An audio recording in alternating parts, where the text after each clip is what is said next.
The count is on, everyone. It's day 46 of Bola Tinubu's presidency, and we're following developments in his first 100 days in office. Thanks for joining us on the program. I am Nifemi Oguntoye. Coming up on the show today, we'll continue our conversation on the federal government and its full subsidy palliative. Project management consultant today, Dohati, joins me live from London, and the public affairs analyst, Ebere Duru, who's also an economist, will be joining me for more on this development. You can join the conversation right now on Twitter. Remember to use the hashtag first 100 days, tag at TVC News NG and at Nifemi Oguntoye.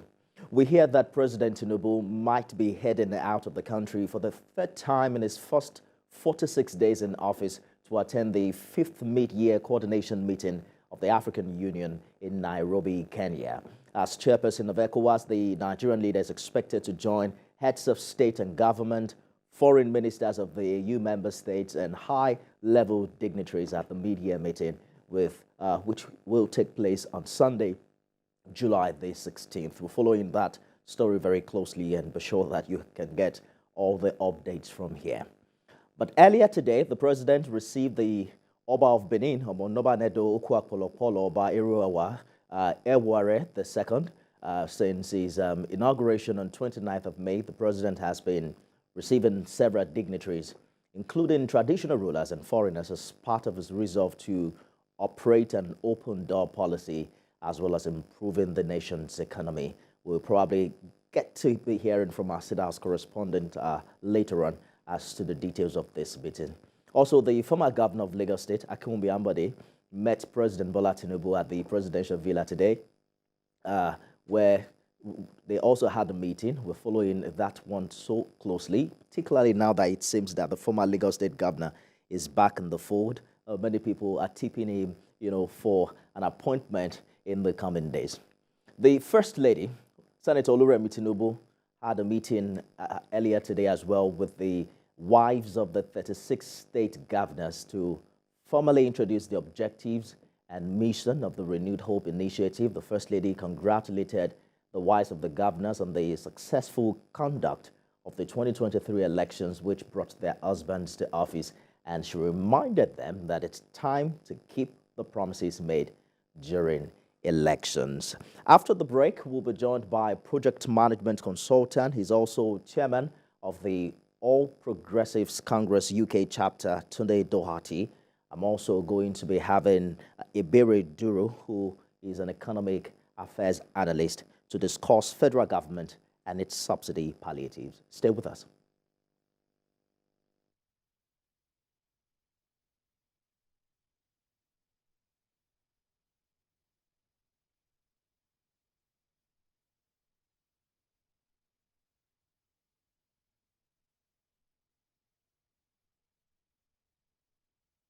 The issue of palliative to cushion the effect of fuel subsidy by the President Tinubu administration has been receiving reactions in the country. Yesterday, the House of Reps approved a request for 819.5 billion naira, and that's from the Supplementary Appropriation Act of 2022, to provide some sort of palliatives that will cushion the effect of removing fuel subsidy. Let's take a look at the breakdown of how this particular money will be disbursed. We understand that 500 billion naira out of that money would be for palliatives and other capital expenditure to cushion the effect of the recent subsidy removal policy.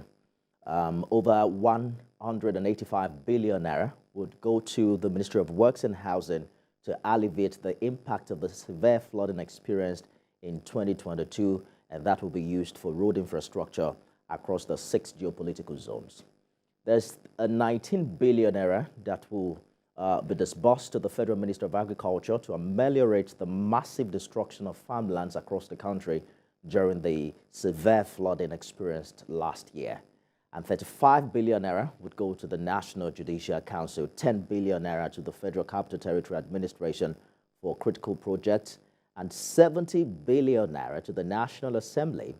We understand that that is meant to support the working conditions of new members. We're still following closely the details of this particular disbursement. We had a new member of the House of Reps join us yesterday. He's of the opinion that it's not for individual members, but that just the same way judiciary had its share, that the legislature is also an arm of government, and it's for the operation of the National Assembly.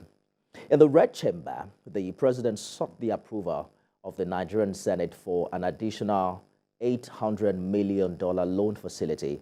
This one is for the National Social Safety Net program approved by the Federal Executive Council under the President Buhari administration. Under the conditional cash transfer window of the program, we understand that federal government will transfer 8,000 naira per month via digital transfer to 12 million poor and low-income households for a period of 6 months, with what government calls a multiplier effect on about 60 million individuals. Joining me now is a project management consultant, is also chairman of Progressives Congress UK chapter. I understand that Mr. Tunde Doherty is in Abuja. I also have economist and public affairs analyst Ebere Duru. Gentlemen, thank you for joining us on the program. Mr. Doherty, let's begin with you. We now have an idea of federal government's intervention plan for full subsidy. What do you make of the 500 billion naira that has now been approved for palliatives and capital expenditure in this regard? Thank you very much, Nifemi, for having me once again. Good evening, Nigerians. And this is to testify that the government of Asiwaju Bola Ahmed Tinubu means business, and the business is to make sure life has meanings to both low, poor, average Nigerians. The palliative is a welcome benefit to the less privileged and the most poorer affected families in this country. Palliatives are welcome. They are resources that are sought to cushion the effect of any inflation or any sort of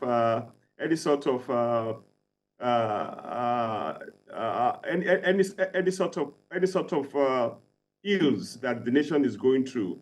We know that since the removal of the fuel subsidy, it's been so very tough on Nigerians, and this is a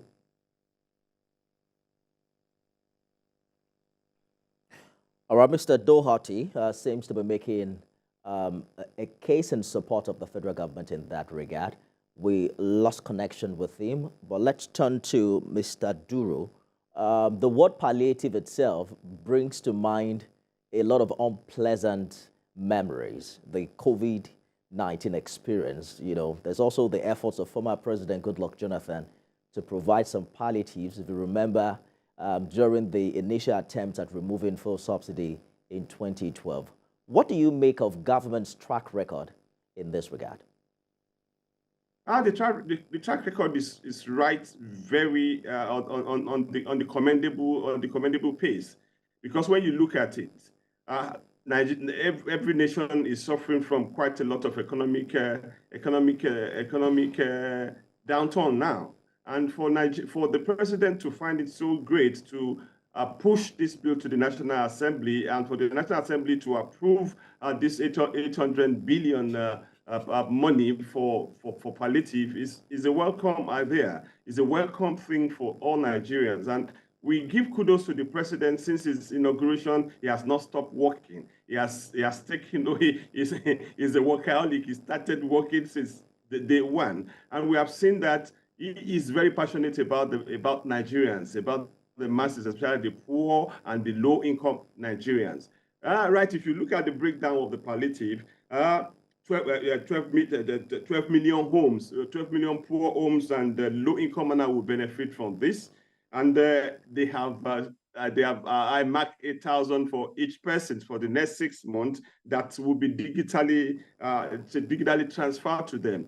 The former president has done something in this regard by creating a means of giving money to people in terms of cushioning the effect of inflation within the system. And this is a follow-on in a positive, progressive direction to Nigerians. All right. by the time we begin, by the time this takes place, we'll see the effect of all of this in agriculture, in helping the farmers to produce and helping and making sure that there's. Let me butt in very quickly, Mr. Doherty. I'll come back to you. Let's bring in Ebereduru into this conversation. Do you agree that we've had a pleasant track record in this area in the past years? Okay, thank you again, and good evening, viewers. The truth is, if you check our records as regards social intervention programs, you see that really the government has not done well. And we don't want to have a situation again where we'll go back to what happened during the former Minister of Humanitarian Affairs, where you allocate 500 billion every month for feeding of school children. And even when the COVID lockdown was in place and enforced, we still had monies being reported to have been used for feeding of the same children at home. We don't want such situation to arise again. The humanitarian or the conditional cash transfer of the past government, if anybody were to be very sincere and means well for this country, we say it the way it is, it was a failure because we didn't have any form of audit trail for what was happening and what was going on. Yes, there needed to be palliatives for the removal of fuel subsidy. We all agree to this. But the dynamics and the flow for which we are going to execute this is what is in question. Transferring 8,000 naira to 12 million poor people. Let's do the calculation very simply. 8,000 naira for 1 million people is 8 billion naira. 8,000 naira for 10 million homes is 80 billion. So if we are talking about 12 million homes, we're talking about 96 billion in a month, right, being transferred to people. The first thing is this. We don't want a situation where we will think, okay, this is our local syndrome. The other people did theirs. Nobody is calling them to come and account for all the conditional cash transfers. Now it is our turn. Let us also have our own bite of the national cake. This is not the message we want to send to people. All right, Mr. Duru, so in fairness to the Tinubu administration, I want to just remind you that this is funding the 2023 budget deficit. So the loan facility, just a minute, sir. The loan facility for the National Social Safety Net Program was approved by the Federal Executive Council under the previous administration. You know, the World Bank has talked about how the 10.7 trillion naira 2023 budget couldn't have been financed whether we removed subsidy or not. So my question to you is, you don't seem to have a problem with the palliative, but how it was implemented in the past. How do you think that can be fixed in the coming months? Okay, good. Palliatives can come in different dimensions. For instance, the conditional cash transfers. Rather than transferring money to individuals, 8,000 in a month, what can it do? We can use this as palliatives for the SMEs. Remember that the major drivers, I'm sure Mr. Doherty will agree with me, that the major driver of any successful economy in the world are the SMEs. Why don't we give them these funds as palliatives? We can do what we call not trader money, please, but well-structured, no interest. I didn't say low. I said no interest at all. No interest loans, right? No interest at all. In other words, these businesses that are struggling today, that have their annual turnover less than probably 500 million, between 100 million and 200 million annual turnover, you know that these are micro businesses, right? Why don't you give them these funds? They go to the bank with their proper documentation and collaterals, get access, easy access to these loans, stimulate their businesses. The man who is a fashion designer out there is using the mechanical machine. He needs the industrial machine to boost productivity. The man who is a leather manufacturer is using probably his mortar and pestle or whatever to beat that leather and all that. He needs some machinery, this little smaller machinery that are low-cost machinery to stimulate his business. What he does eventually is take people out of, because he's going to need probably somebody who's going to be learning an apprentice. He's going to need somebody who is going to probably a laborer and all that. Take people out of the unemployment sector. And if you say for you to have access to this loan, you must have a registered company. What you now have is the people playing in the informal sector. A lot of them rush to the CAC to get registered as incorporated, either business name, sole proprietorship, or incorporated businesses. They go to the banks, easy access to these loans with proper documentations, without interest. This is what we call palliative. It stimulates the economy, drags some people out of poverty, helps people to get gainfully employed. And do you know what? These people pay back these loans because it is properly structured. You can give it to other people. The chain reaction continues. Let's bring in Mr. Doherty into this mix. So you heard Mr. Duro. He's saying that why spend 96 billion naira?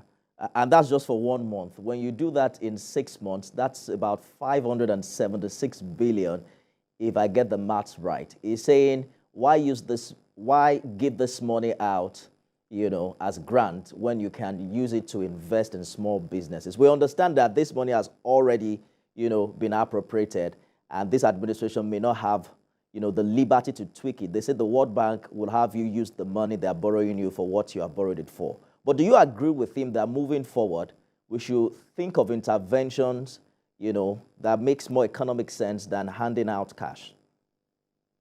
In as much as I will agree with Mr. Duru, I will let Mr. Duru realize that this is a definitive palliative. And this palliative has to do with the oil subsidy removal, which effect is on transportation.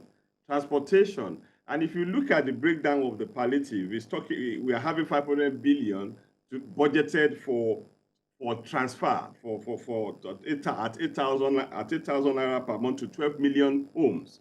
And I want to let you understand that Asiwaju Bola Ahmed Tinubu will not do things without getting its means of transfer or its means of audits clear for Nigerians. And if you look at it, we are talking about definitive palliative here, which means that it's supposed to be a palliative that will cushion the effect of transportation. The one you're talking about on SMEs, those are very important. Those are very important help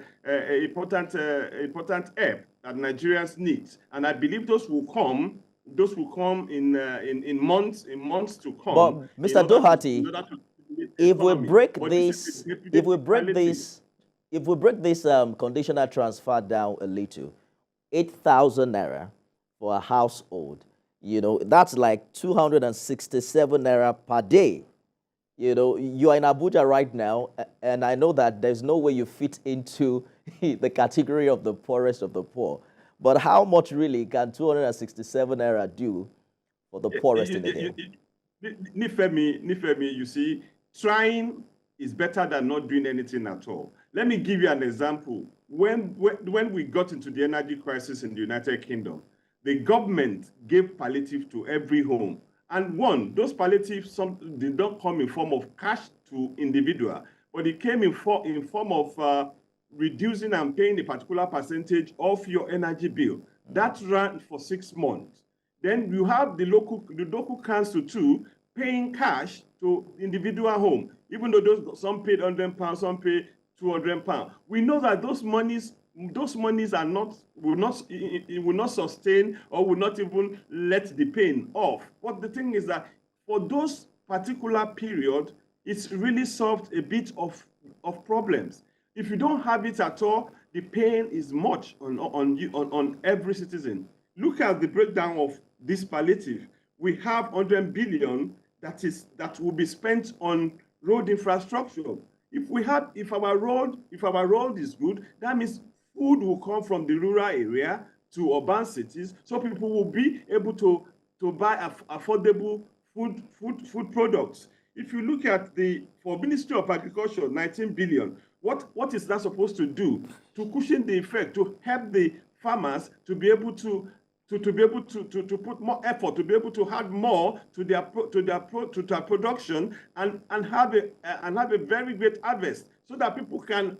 All we are talking about all right. is Let me about just jump feeding, in quickly. about You know, transportation, the about making life more meaningful at this painful exactly period, Nigerians. the breakdown you're talking about, Mr. Doherty, is the 819.5 billion naira from the Yes, in general, 2022 yes, from the because 2022 yes, Supplementary Appropriation Act, which is different from the $800 million that senators now approved that federal government should borrow from the World Bank. But let me quickly bring Mr. Duru into this conversation. When you look at the details of this loan, according to the World Bank, they say it is a high concessional loan that will span about 30 years, and the interest rate is as low as 2.5% per annum.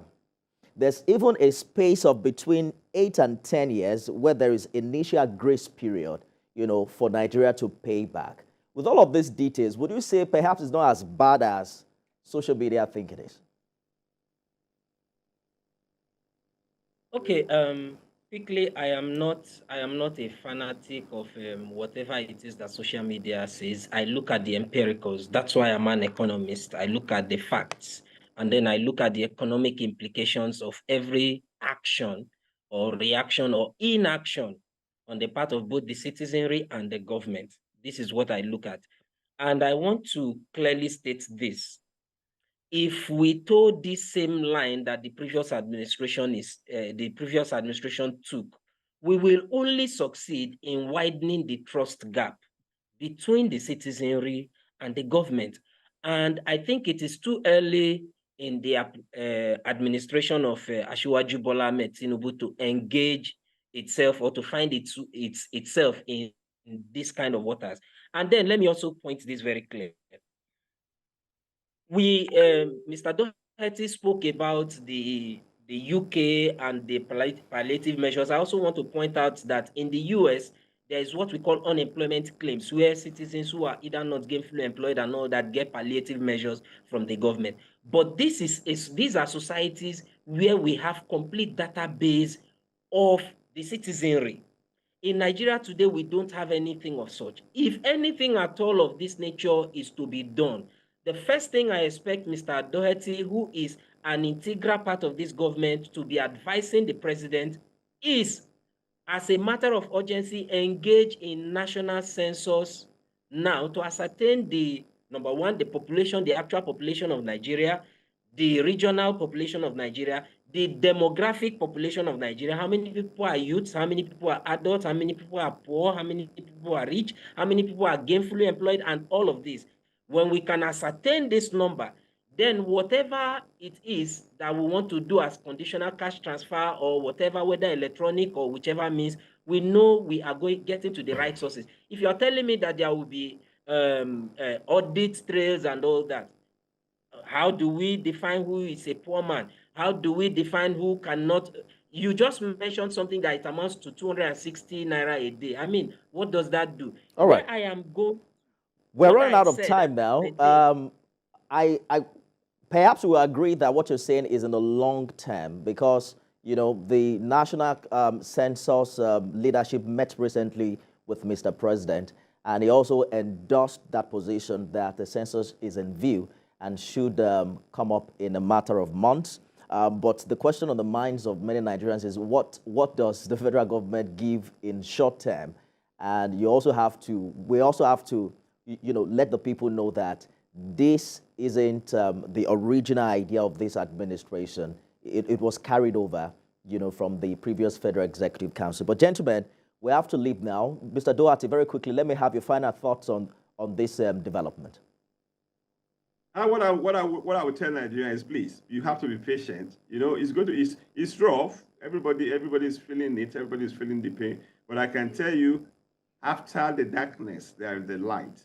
The president is ready. The president will do everything to make sure that Nigerians live their life and Nigerians will enjoy in the coming months.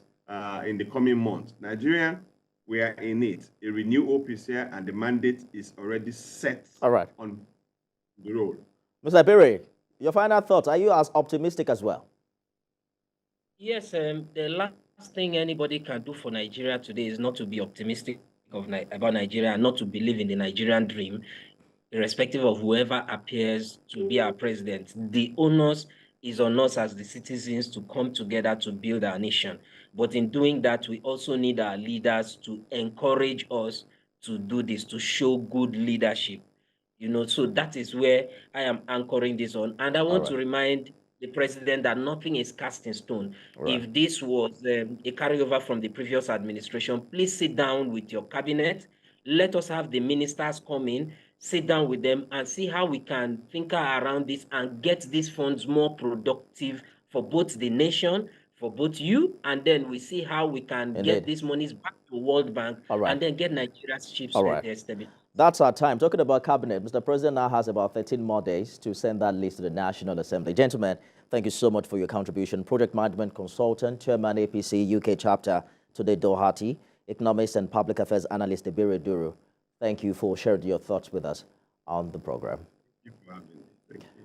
Thank you for having us. That's the show today. You can watch a repeat broadcast at midnight and at 6 a.m. tomorrow. I am Nifemi Oguntoye. Do have a lovely weekend.